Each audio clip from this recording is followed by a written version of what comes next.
बुल्ढाना जिले में मुंबई नागपुर राष्ट्रीय महामार्ग पर अवैध रूप से संचालित बायोडीजल पंपों के खिलाफ जिला प्रशासन ने कार्रवाई शुरू कर दी है। यूसीएन न्यूज की खबर के बाद प्रशासन ने तुरंत गंभीरता दिखाते हुए बायोडीजल पंपों की जांच और सीलिंग प्रक्रिया की शुरू की।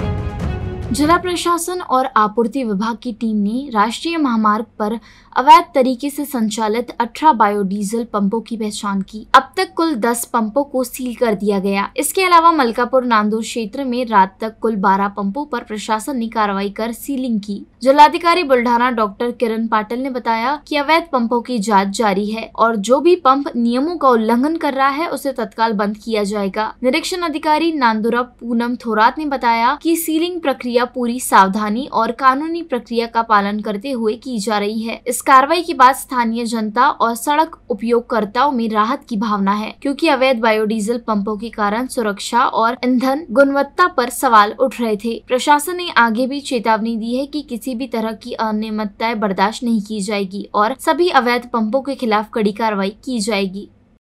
या संदर्भाच्या अत्यंत कडक स्वरूपाच्या सूचना सर्व यंत्रणांना देण्यात आलेल्या आहेत आणि या संदर्भाची कारवाई देखील कालपासून चालू झालेली आहे आणि काल देखील 2 स्वतंत्र बायोडीझेलच्या ह्याच्यावरती साठ्यांवरती आपण कारवाई केली आहे। निरंतरपणे ही कारवाई केली जाईल आणि सर्व हे मुळासकट उद्ध्वस्त केलं जाईल आणि याच्यासाठीची सूचना आपण अगोदरच दिलेली आहे। आम्ही आज दिवसभर सकाळपासून बायोडीझल पंपाची तपासणी करत आहे।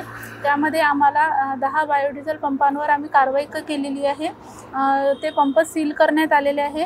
तसेच ज्या ठिकाणी आम्हाला स्टॉक आढळून आला आम्ही त्याचे सॅम्पल घेतले। ते सॅम्पल आता आम्ही लॅबला पाठवणार आहे। अशा पद्धतीने नांदुरा मलकापूर या रोडवर कारवाई बायोडीझल बाबत कारवाई करण्यात आलेली आहे।